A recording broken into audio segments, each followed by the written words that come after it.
Voilà, donc je vous souhaite la bienvenue au funiculaire de Bregy. Donc je me présente, Alexandre Jury, je suis président fondateur de l'association des Amis du funiculaire de Besançon qui œuvre depuis bientôt 20 ans à la conservation, valorisation et à la réhabilitation de ce moyen de transport qui est un petit peu hors du commun, va-t-on dire. C'est pas un moyen de transport qu'on voit partout. Alors même si on a beaucoup parlé de celui de Lisbonne pour des raisons tragiques ces dernières semaines, mais les funiculaires en milieu urbain, on en trouve un petit peu plus en montagne, mais en milieu urbain, ils sont quand même assez rares. En France, il y en a moins d'une dizaine. Donc, vous en avez un à Évian, pas très loin. Vous avez Évian-les-Bains, donc en Haute-Savoie. Vous en avez un à Pau. Vous en avez un au Tréport. Voilà, il y en a quelques-uns, mais ce ne sont pas des installations qu'on voit fréquemment. Je vais revenir un petit peu, déjà quelques éléments des chiffres, des dates, un peu. Donc ce funiculaire a fonctionné pendant 75 ans, de 1912 à 1987, pendant 75 ans donc 75 ans de bons loyaux services. Il est inscrit au monument historique depuis 2011, donc sur initiative de l'association. L'association a été créée fin 2005, pour ne pas dire en 2006, donc depuis bientôt 20 ans. Et le funiculaire a une longueur de 423 mètres, donc c'est pas une très longue ligne, effectivement, on n'est même pas sur 500 mètres. Donc 73 mètres de dénivelé entre les deux stations, donc entre la station qui est près de la gare de la Mouillère ici, et puis la station qui se trouve près du fort Beauregard en haut. Alors on ne le voit pas, là, déjà il y a une pelleteuse qui nous gâche un peu la vue. Mais on va dire que là-bas, c'est pas tout à fait le milieu de la voie, ce qu'on voit là. Donc après, il y a la partie un peu en forêt et que je vous inviterai à parcourir après, puisque la visite des machineries est également proposée aujourd'hui. Et les machineries, elles sont en gare du Haut. Alors, pourquoi les machineries sont en gare du Haut? C'est très simple, parce que alors il y a deux véhicules en fait qui se croisent. Donc là, il n'y a qu'une seule voie, mais au milieu, là, on ne le voit pas à cause des véhicules, mais il y a un croisement qu'on appelle un évitement central. Ce n'est pas un aiguillage, je vous expliquerai plus tard la différence. Et la machinerie est en haut puisqu'on a un seul moteur qui va être utilisé pour déplacer les deux véhicules. C'est relativement économique et fortiori écologique. C'était pas trop la préoccupation en 1910, mais c'est le principe en gros du contrepoids. Vous avez par exemple un ascenseur, vous avez une cabine et puis vous avez un poids qui fait office de contrepoids. Là, le contrepoids, c'est un autre véhicule, le véhicule numéro 1, le véhicule numéro 2. Et le moteur, c'est un moteur électrique que vous pouvez voir dans les machineries. Il va servir à donner l'impulsion au démarrage et ensuite, après, ça descend quasiment en roue libre. C'est-à-dire que les conducteurs qui sont là, je ne vais pas dire qu'ils n'ont pas grand-chose à faire, mais effectivement, ils n'agissent absolument pas sur la vitesse, ils n'agissent que sur le freinage en cas d'urgence. Il faut quand même pouvoir freiner en cas d'urgence et surveiller qu'il n'y ait pas d'obstacle sur la voie. En plus, l'originalité de ce funiculaire, c'est qu'au niveau où il y a la pelleteuse, il y avait, là c'est un peu goudronné, mais il y avait un passage à niveau, donc il fallait quand même surveiller au passage à niveau, même s'il y a une propriété desservie. Ça a suffi pour qu'il y ait 2 accidents en 75 ans quand même. Donc oui, c'est arrivé quand même. Donc oui, donc il y a déjà eu des problèmes. Voilà, les Wattman, on les appelle, c'est le même nom que les conducteurs de tramway, ils sont des Wattman. Donc sont là surtout pour assurer la sécurité, embarquer, débarquer les passagers et puis surveiller effectivement. Mais l'essentiel se fait dans la salle des machines en gare du Haut parce que le mécanisme qu'on appelait le mécanicien, machiniste, actionnait les moteurs et pouvait aussi freiner avec un frein moteur en cas d'urgence. Et l'essentiel se fait en gare du Haut. Voilà pour l'aspect technique. Alors on est sur un moyen de locomotion qui n'est pas très rapide. Dans le domaine des remontées mécaniques, on compte généralement en mètres par seconde. Alors je vais vous dire 2 mètres par seconde, ça ne vous dira pas grand-chose. Mais si je le traduis, on est entre 6 et 7 km/h. Donc ça va guère plus vite qu'en marchant, effectivement. Enfin, En marchant en côte, on ne va pas à 6 km/h quand même, hein. Surtout que la côte, là, si vous la faites après, vous verrez que quand même un petit peu costaud, hein, les escaliers. Mais en descendant, on a beaucoup d'anciens usagers ou des personnes qui étaient enfants à l'époque, ils nous disaient le jeu c'était de faire la course avec le funiculaire, en descendant bien sûr, hein, où il y a des rambardes, effectivement il y a une espèce de rambarde centrale, donc ça devait servir un peu de toboggan là, enfin voilà, donc on descendait et donc le jeu des enfants, c'était de faire la course pour arriver avant le funiculaire, effectivement, mais uniquement en descente, hein. En montée, c'est quand même beaucoup plus difficile. Voilà, donc ce qui fait que du fait qu'on a une longueur pas très importante, il fallait 3 minutes 10 pour faire la montée, donc c'est relativement rapide, hein. Vous n'avez pas le temps d'ouvrir un livre que vous êtes déjà arrivé finalement. Et voilà, ça mettait, et en tout cas c'est ce qu'on va voir tout de suite, ça a mis à cette époque le plateau de Bregy, qui était pas urbanisé, à quelques minutes quasiment du centre-ville, hein, effectivement. Alors pourquoi un funiculaire à cette époque-là, ici, dans un lieu, faut imaginer que ce quartier n'est pas un quartier, à la base c'est un village qu'on appelle, il reste encore Bregy village aujourd'hui, donc le village de Bregy était en bas, n'était pas en haut. En haut il y avait essentiellement de l'agriculture et puis quelques fermes et de la viticulture.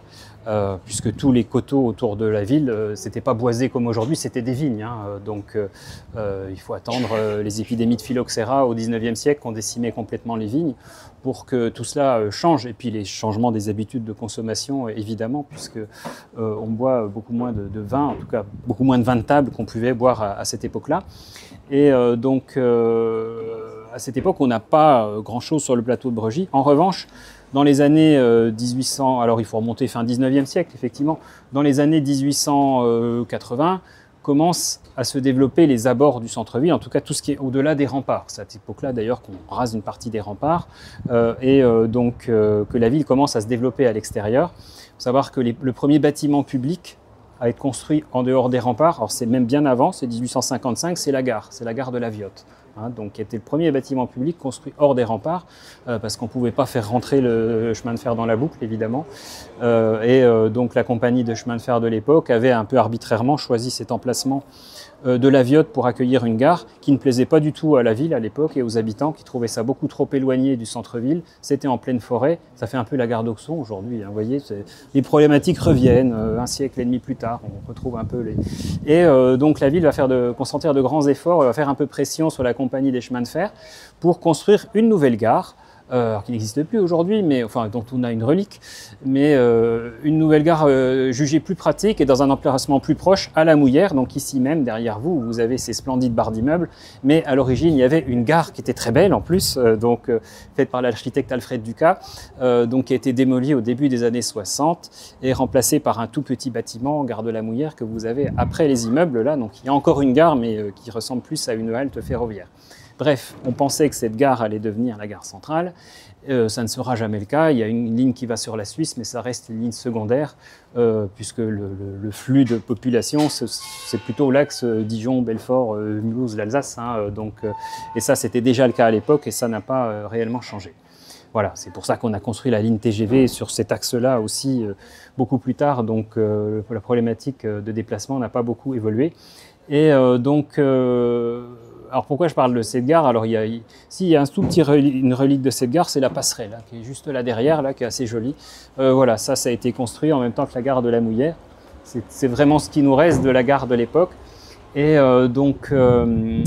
c'est la raison pour laquelle on avait construit dans les années 1890, cet emplacement proche de la Mouillère et du parc Micot avait été choisi pour l'implantation de la station thermale. Station thermale qu'on appelait Besançon-les-Bains, dont il reste encore quelques beaux vestiges avec le casino, restaurant, le théâtre et ce qui s'appelait l'Hôtel des Bains, qui est aujourd'hui une résidence Villa Médicis, résidence avec service. Et mais il manque l'établissement thermal qui est à la place de l'Hôtel Mercure aujourd'hui, qui autrefois était un établissement thermal du même style que les bâtiments qui subsistent aujourd'hui. Et dans les années 1892, 13, 1895, à l'époque où toutes les célébrités d'époque viennent à Besançon-les-Bains, donc l'hôtel des Bains construit, qui était encore flambant neuf, se révèle rapidement sous-dimensionné. Et très rapidement, on voit apparaître des initiatives pour loger les curistes, hein, les baigneurs, comme on les appelle à l'époque, donc location d'appartements meublés dans le quartier, voire même sur le plateau. Et puis les pouvoirs publics vont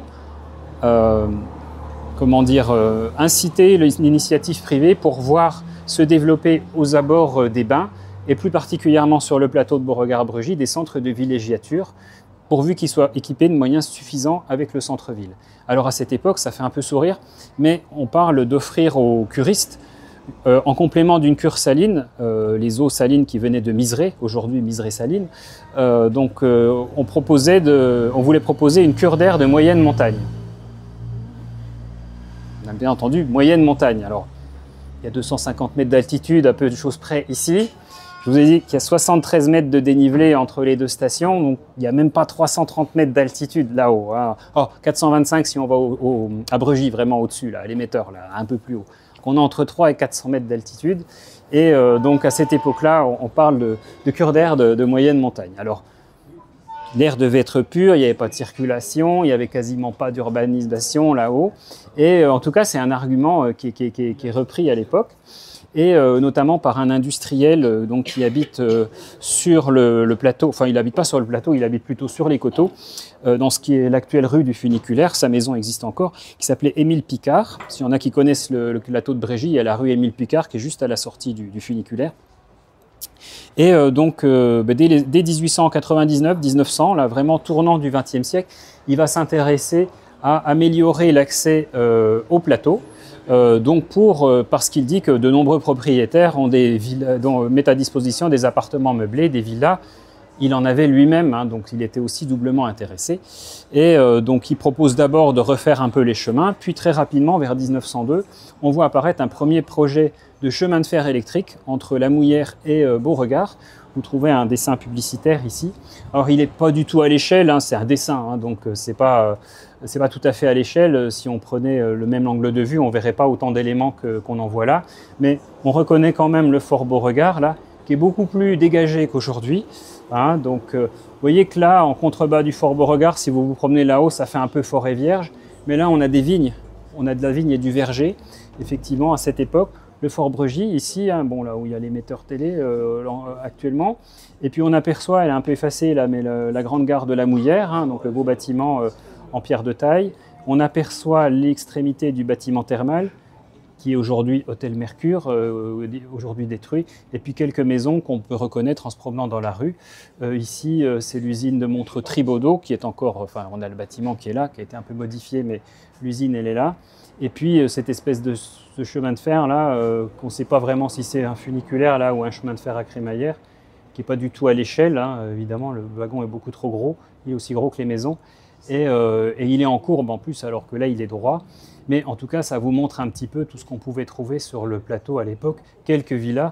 Et ce qui est drôle, c'est qu'on voit la villa Picard, donc il a représenté lui-même sa maison ici. Et si vous allez, je crois c'est au 28 ou 30 rue du Funiculaire, la maison elle est toujours là.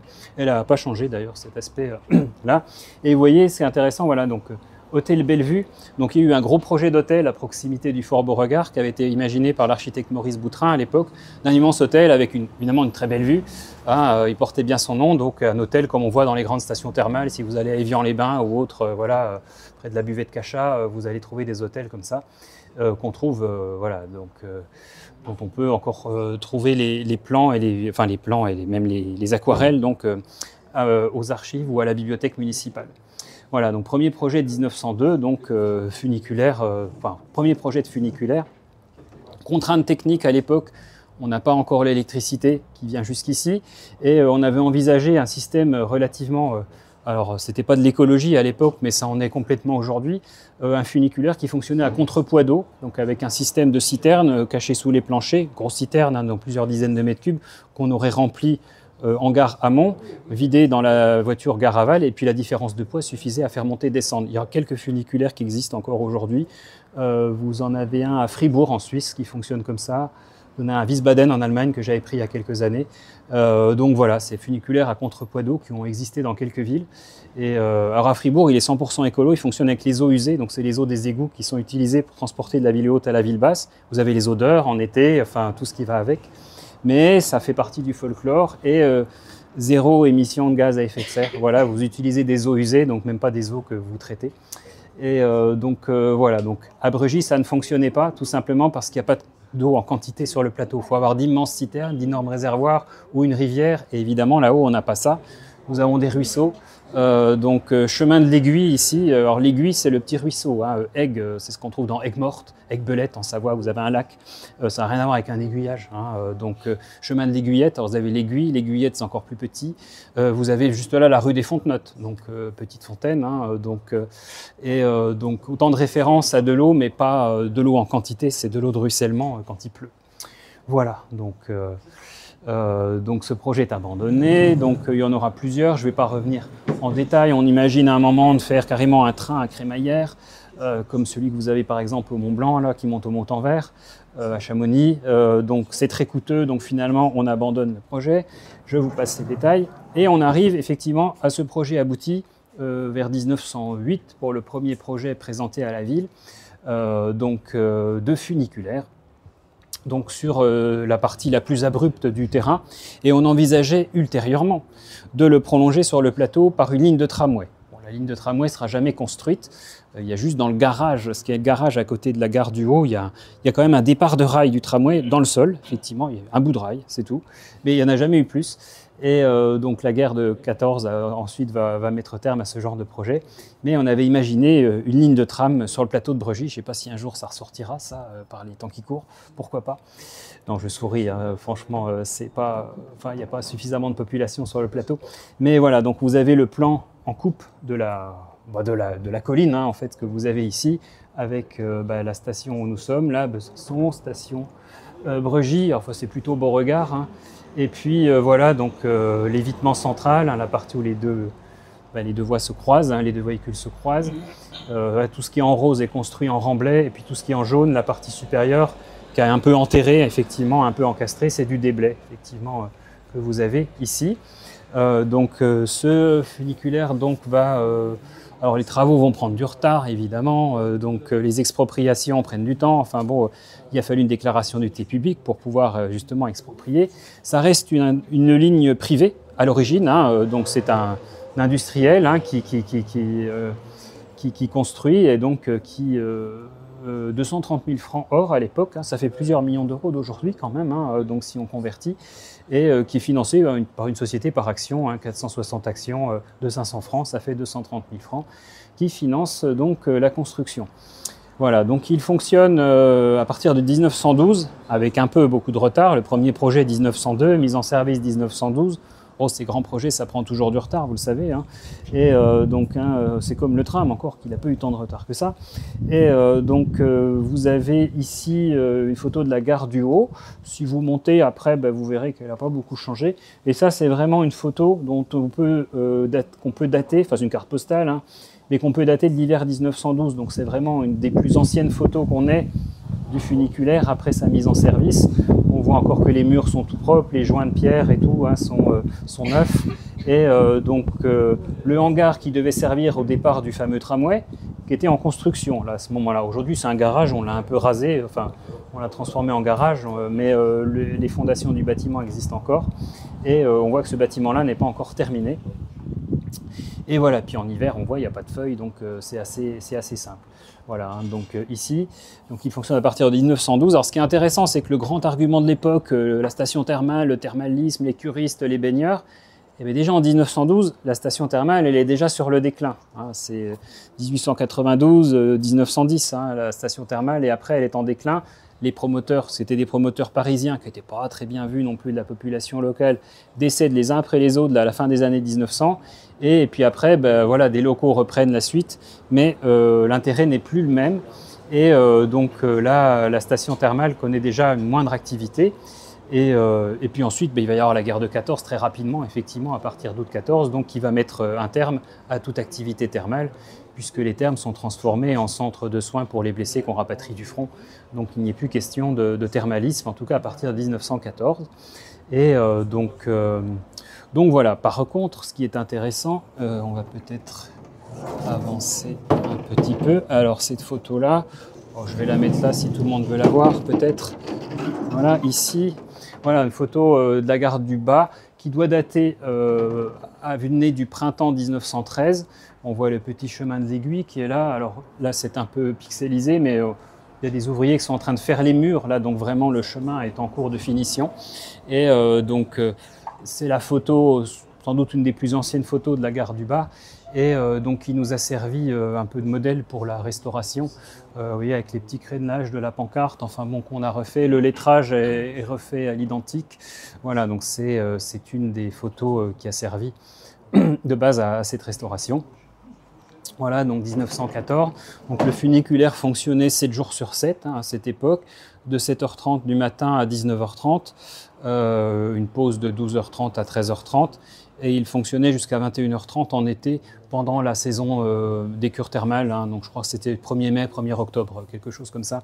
Donc 4 mois dans l'année en gros, et 4-5 mois dans l'année. Et donc l'allée simple coûtait 15 centimes et l'aller-retour 25 centimes.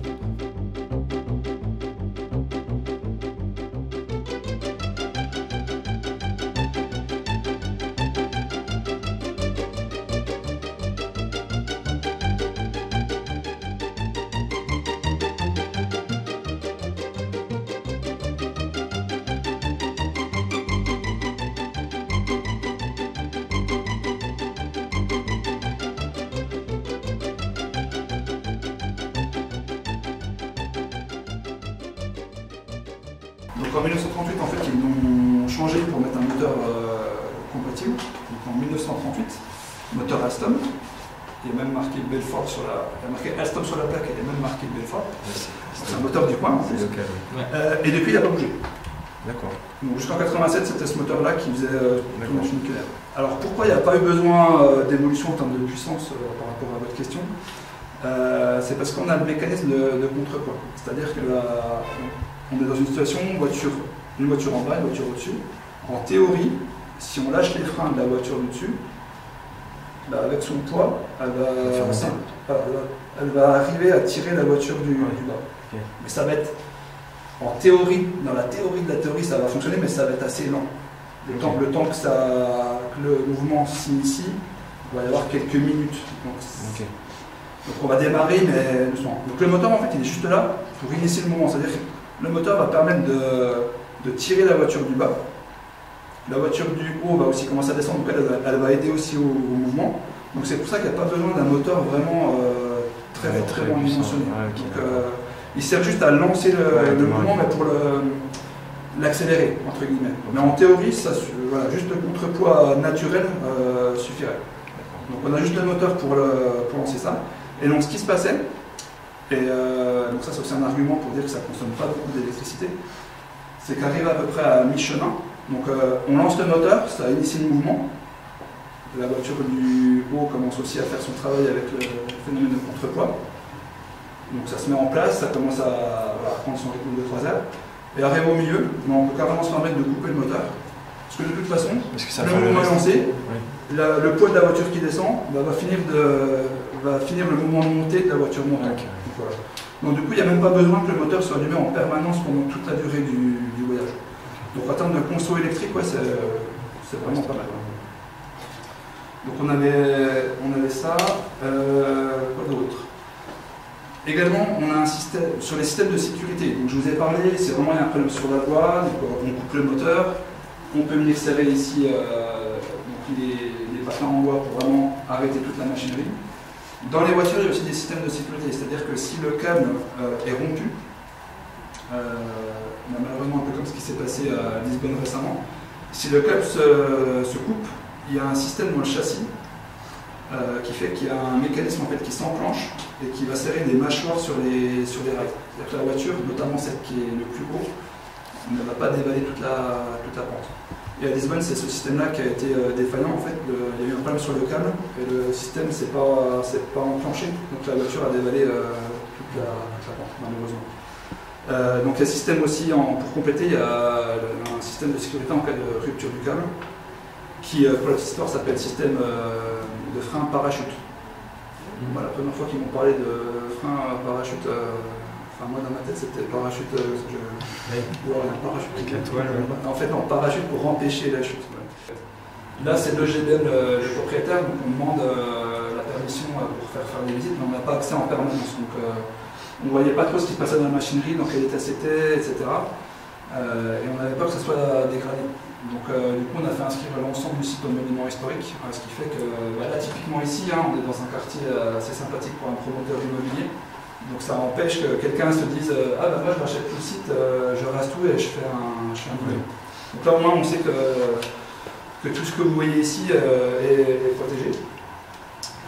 Et ensuite dans les années suivantes, donc voilà, on discute avec les différents élus, donc que ce soit la ville, le département, la région, pour voir un petit peu qu'est-ce qu'on pourrait faire pour réhabiliter le funiculaire, donc là complètement.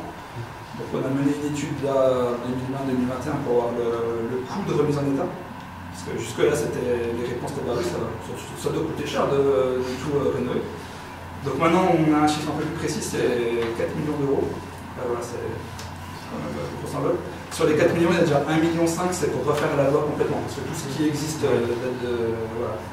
Les rails ont été forgés en 1910, on l'a encore écrit sur les rails. Le funiculaire a été inauguré en 1912. Mais du coup, avec la différente usure des différentes années, etc., les différentes normes de sécurité, donc il faut tout refaire. Les machineries, pareil, il faut tout refaire pour les normes de sécurité. Donc ce qu'on a imaginé, c'est que voilà, si on arrive à un point, on arrive à réhabiliter. Tout ce que vous voyez là, on ne va pas l'enlever. Ce qu'on ferait, c'est qu'on ferait fonctionner dans le vide, juste pour montrer comment c'était à l'origine, un genre de mini-musée. Donc ça serait, dans nos idées, ça serait ça. Tout ça c'est vraiment à long terme parce que c'est vraiment très long, le budget, de discuter aux différents interlocuteurs. Et là dans les actions à court terme, donc l'EGBM qui est propriétaire de tout le bâtiment, donc ça fait depuis 2017 qu'il n'y a plus de locataires dans le logement. Donc là on a déjà discuté avec eux à plusieurs reprises, savoir qu'est-ce qu'ils comptaient faire du logement, un temps ils comptaient le vendre, après c'était plus très clair. Et là donc ils nous ont contacté cette année pour dire qu'en 2026 ils vont réhabiliter un nouveau logement pour refaire des logements. Et ils nous ont proposé qu'on devienne locataire du logement du dessus. Là, on a vu la salle d'attente et la salle du machiniste. Et on aurait accès au sous-sol. Et on aurait aussi accès au quai d'arrivée. Donc ça pourrait on aurait une meilleure emprise, en fait. On aurait un pied, disons, dans la gare haute. Et on pourrait entreprendre les mêmes actions que ce qu'on a fait en bas. Donc ça, c'est ce qui va arriver normalement dans les mois qui viennent. Et dernier point.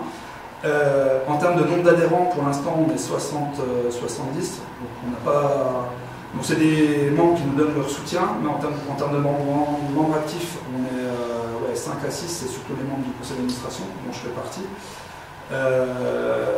Donc après, ça ne vous engage pas à forcément participer à des actions si vous devenez membre de l'association, mais en termes de soutien, c'est pas mal pour nous.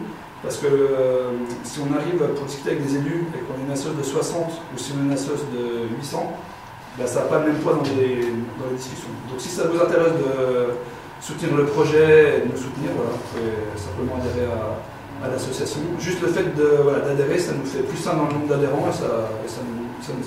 Voilà.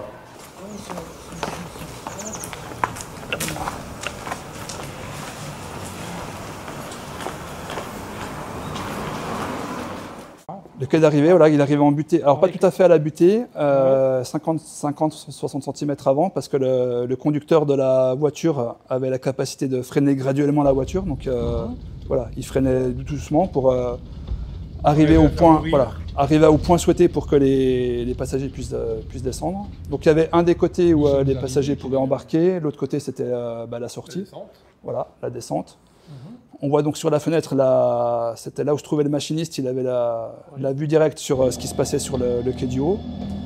Il voyait la gare du bas, mais il était assez loin, donc il ne pouvait pas voir exactement quand est-ce que les gens avaient embarqué. Donc il y avait un système de communication entre la gare du bas et la gare du haut. Voilà. Non, il n'y avait pas de talkie-walkie, mais c'était un système. Il y avait le téléphone, ils avaient un petit code. Tu sonnes 2 ou 3 fois. Et du coup, le machiniste savait qu'en bas, les gens étaient prêts à démarrer. C'est-à-dire que le conducteur du bas avait contrôlé les tickets, fait embarquer tout le monde. Et là, il disait, c'est bon, on est prêt à partir. Ouais. Les tickets, ça coûtait pas cher. Hein. Ah bah alors, j'ai plus le prix en tête, mais oui, c'était en centimes. Hein. Ouais, au début. Non, donc, d'anciens francs. Ah oui, en plus. Donc, ça doit être dérisoire par rapport à maintenant. Contrairement au bas où tout est rénové, parce que là, on avait la main sur la gare du bas, on a pu faire des actions de rénovation. Voilà. Et ben, on aimerait bien faire la même chose en haut, parce que là, donc la structure du bâtiment est encore en bon état, mais on aimerait rafraîchir, et rénover la deuxième voiture et la poser sur la voie pour que les deux voitures retrouvent leur habitat naturel entre guillemets.